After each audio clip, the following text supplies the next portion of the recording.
Hello students, कैसे हैं आप लोग। उम्मीद करते हैं बहुत अच्छे होंगे। आपका स्टडी काफ़ी अच्छी चल रही होगी और आपके स्टडी को और अच्छा करने के लिए हम लेकर आते रहते हैं आपके लिए बहुत ही अच्छे अच्छे लेक्चर क्लासेस, वीडियोस, नोटिफिकेशंस, बहुत सारी चीज़ें आपके लिए लेकर आता रहता हूं। तो देखो, जल्दी से चैनल को सब्सक्राइब कर लो अगर अभी तक नहीं किया है तो, और बेल नोटिफिकेशन को जरूर ऑन करना। बायोलॉजी की दमदार शुरुआत हो चुकी है और जो बायोलॉजी की दमदार शुरुआत हुई है वो ऐसी वैसी नहीं हुई है।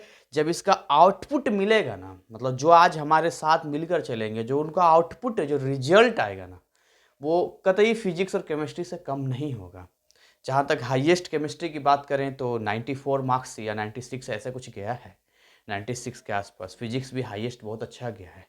तो अब जो हमारा अगला टारगेट है कि भाई बायो का स्टूडेंट पीछे क्यों रहेंगे, बहुत डिमांड थी आपकी, तो इसीलिए जो है मैं आपको ज़्यादा टाइम नहीं खराब करूंगा, बस एक इन्फॉर्मेशन शुरुआती था।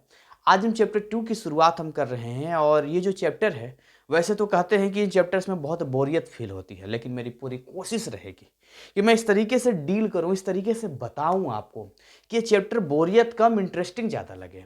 और मजे की बात है कि पढ़ते पढ़ते ही याद हो जाए। ठीक है, अब देखिए, अगर आगे हम इसका बात करें, ये चैप्टर में आखिर ऐसी क्या क्या चीजें हैं जो हम यहाँ पर पढ़ने वाले हैं। तो सबसे पहली चीज जो है, ध्यान से आप देखिए, किंगडम मोनेरा के बारे में। क्योंकि आपको साफ साफ यहाँ पर क्या मेंशन किया गया था, इस मोनेरा के बारे में पढ़ना है, प्रोटोटिस्टा के बारे में पढ़ना है और फंगी के बारे में पढ़ना है। पेशेंस बना के रखना, शुरुआत हमेशा याद रखना छोटा ही होता है। अगर आपको शुरुआत में ही सब कुछ समझ में आने लग जाएगा तो फिर तो आपको हमारे क्लास लेने की ज़रूरत क्या है। तो आप समझना, अगर कम समझ में भी आ रहा है तो कोई दिक्कत वाली बात नहीं है। अगर आप किंगडम मोनेरा की बात आते हैं, किंगडम मोनेरा में ध्यान दीजिएगा, यहाँ पे क्या लिखा हुआ है, बैक्टीरिया और साइनोबैक्टीरिया। क्या लिखा है, बैक्टीरिया और साइनोबैक्टीरिया लिखा हुआ है। ध्यान से सुनना है इसको।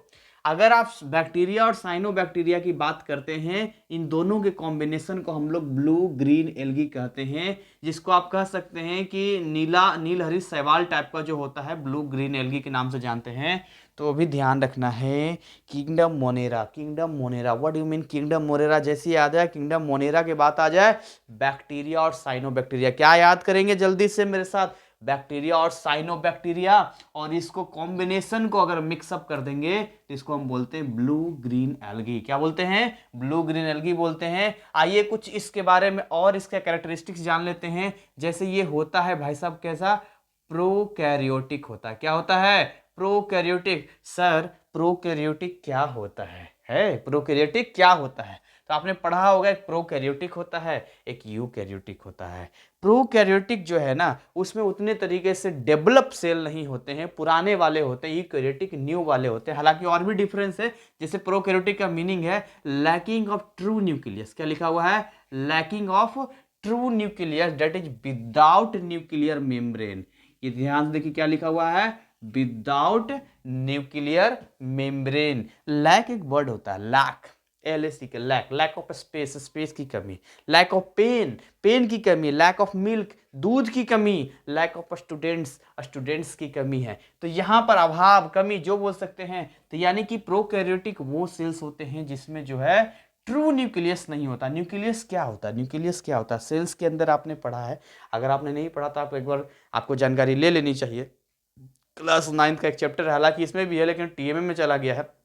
जो सेल चैप्टर है ना, सेल चैप्टर में बहुत सारे ऑर्गेनेल्स होते हैं, जिसके अंदर बहुत सारा राइबोसोम्स होता है, क्रोमोसोम होता है, DNA होता है, बहुत सारी चीज़ें होती है। तो उसी में जो है न्यूक्लियस जो होता है, कई बार सेंटर में भी होता है, कई बार सेंटर में नहीं भी हो सकता है। और इसी न्यूक्लियस के अंदर जो है DNA पाया जाता है। वही DNA जो माँ बाप के गुण जो है ट्रांसफर होते हैं उनके बच्चों में। यानी कि यहाँ पर देखेंगे जो न्यूक्लियस है वो ट्रू न्यूक्लियस नहीं है। ट्रू का मतलब जैसा होना चाहिए उस तरह का नहीं है। डेट इज, मैंने लिखा है कि उसमें कोई न्यूक्लियर मेम्ब्रेन नहीं होता है। मेम्ब्रेन को झिल्ली कहते हैं, हिंदी में क्या कहते हैं, झिल्ली कहते हैं। मतलब चारों तरफ जो बाउंड्री टाइप का होता है उसी को हम लोग मेम्ब्रेन के नाम से जानते हैं। आइए आगे बात करते हैं। मोस्ट, इसको हम देखते हैं, most numerous of all living cellular organism. Numerous का मतलब होता है कि लार्ज नंबर में। जनरली जितने भी आपको लिविंग सेलुलर ऑर्गेनिज्म मिलते हैं तो उसमें आपको मोस्ट न्यूमेरस ज़्यादा देखने को मिलता है यहाँ पे। तो ये कुछ चीज़ें यहाँ पर है जो आपको यहाँ पर किंगडम मोनेरा के बारे में मैंने आपको बताया है, समझाया है। इसी में देखिए मैंने आपको बताया यहाँ पर बैक्टीरिया है और एक साइनो बैक्टीरिया, हालांकि इसका डिफरेंस भी हम अभी देखेंगे। ये तो इसके कॉम्बिनेशन का नाम होता है ब्लू ग्रीन एल्गी, ठीक है, याद रहेगा क्या। देखिए अगर आप बैक्टीरिया की बात करें यहाँ पर, तो बैक्टीरिया की केस में अगर हम लोग बैक्टीरिया पर आते हैं तो पहली बात तो बैक्टीरिया की अपनी एक कहानी है। कहते हैं धरती पर जब जीवन की शुरुआत हुई थी तो सबसे पहले बैक्टीरिया से हुई थी, और ये आज से तकरीबन 3.5 बिलियन वर्ष पहले हुई थी। अगो 3.5 बिलियन ईयर्स अगो स्टार्टिंग जो सेलुलर ऑर्गेनिज्म था वो था बैक्टीरिया। क्या था? बैक्टीरिया था वो। और इसमें भी ओनली इट वाज, यही केवल था जो 2 बिलियन वर्ष तक रहा था। उसके बाद ही आगे कुछ जाकर डेवलप हुआ। 2 बिलियन वर्षों तक जो है बैक्टीरिया का राज रहा। हा मेरा राज है ये, ठीक है। तो बैक्टीरिया को ऐसा ऐसा नहीं समझना है। सर वायरस का नाम सुने हैं, बैक्टीरिया साथ में बोला जाता है, वायरस बैक्टीरिया ऐसा साथ में बोला तो जाता है, लेकिन एक्चुअली में बाद में कोरोना में समझ में आया कि वायरस अलग चीज़ है और बैक्टीरिया है, लेकिन वायरस ज़्यादा खतरनाक है। सही पकड़े हो, ठीक है। लेकिन बैक्टीरिया जो है स्टार्टिंग है। देखिए बैक्टीरिया में देखेंगे मोस्टली सिंगल होता है। क्या होता है ये? मोस्टली क्या होता है? सिंगल होता है। सिंगल का मतलब क्या होता है? सिंगल मतलब सेल्ड बोल सकते हैं, यूनिसेल्युलर। ऑर्गेनिज्म का मतलब होता है इसमें कितने, how many numbers of cells, how many number of cells. तो एक सेल का बना होगा। क्या बात करते हैं सर, एक सेल वाला कैसा दिखता होगा? बहुत छोटा दिखता होगा। हम लोग मल्टी सेलुलर है ना, हम लोग क्या हैं? हम लोग वी आर मल्टी सेलुलर। लेकिन अगर आप इस बात करते हैं बैक्टीरिया की, तो ये होता है सिंगल सेल यानी यूनिसेलुलर के नाम से इसको जानते हैं। लेकिन देखिए यहां पर कुछ और भी दिया गया है, कुछ ऐसे भी होते हैं जो मल्टी सेलुलर होते हैं। अरे भाई जैसे साइनोबैक्टीरिया क्या होता है? मल्टी सेलुलर होता है। एक्टिनोमिसेट्स क्या होते हैं? मल्टी सेलुलर्स होते हैं। तो यहां पर जो है क्या चीजें हमने सीखा है, क्या चीजें जाना है, आइए अगले 1-2 मिनट में समराइज कर लेते हैं। हमने अभी कुछ खास नहीं जाना है, हमने केवल यही जाना है कि भाई किंगडम मोनेरा है, प्रोटोटिस्टा है एंड फंगी है, जिसमें हमने सबसे पहले किंगडम मोनेरा के बारे में जाना। किंगडम मोनेरा में बेसिकली 2 चीज़ें हमें पढ़नी है, एक तो बैक्टीरिया, एक साइनोबैक्टीरिया।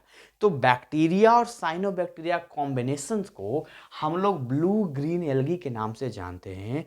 ये जो किंगडम मोनेरा है ये प्रोकैरियोटिक में आता है। क्या होता है प्रोकैरियोटिक? तो लैकिंग ऑफ ट्रू क्या न्यूक्लियस, यानी डेट इज विदाउट, क्या बोलते हैं, विदाउट क्या, न्यूक्लियर मेम्ब्रेन। इसके अलावा अगर हम बात करें यहाँ पर, तो यहाँ पर एक चीज हमें जानने को मिलती है कि जनरली जितनी भी आप देखते हैं यहाँ पर लिखा numerous of all living cellular organism, यानी कि बड़े मात्रा में एग्जिस्ट करता है सेलुलर ऑर्गेनिज्म्स में।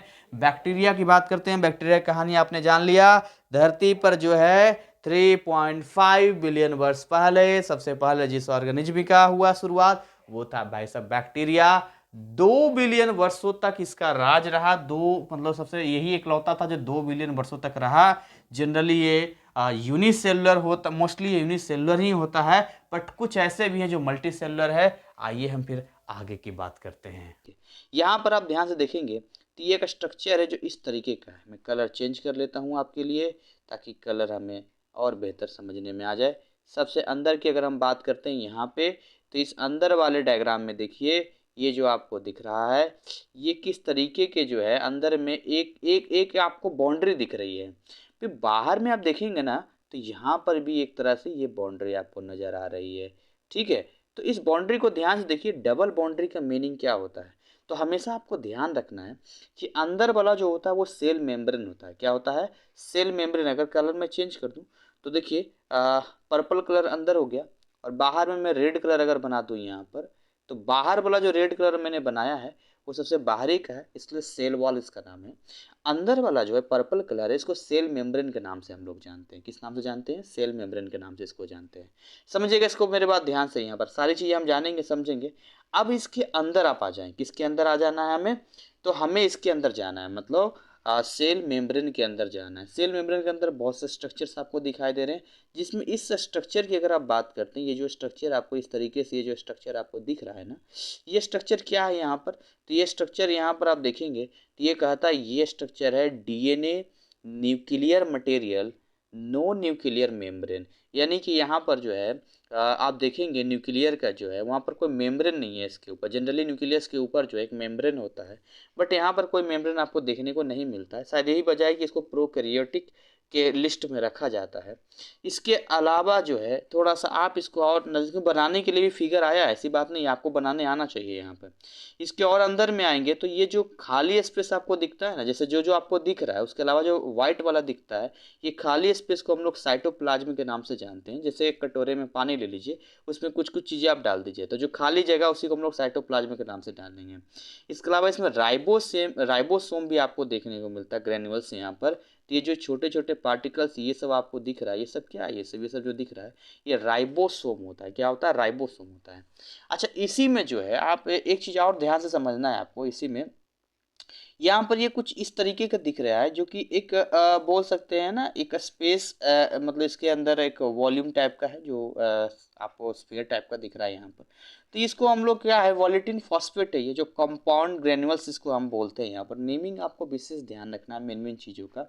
इसके अंदर से देखेंगे तो ये निकला है इस तरीके से, इसके अंदर से देखिए ये इस तरीके से निकला, जो इसको मूव करने में, चलने में इसको हेल्प करता है, इसको मूव करने में मदद करता है। जब ये मूव करता है तो इसको फ्लैगेलम है, इसको फ्लैगेलम के नाम से जानते हैं, और ये कुछ बैक्टीरिया में प्रेजेंट होता है जो इसको मूवमेंट में हेल्प करता है।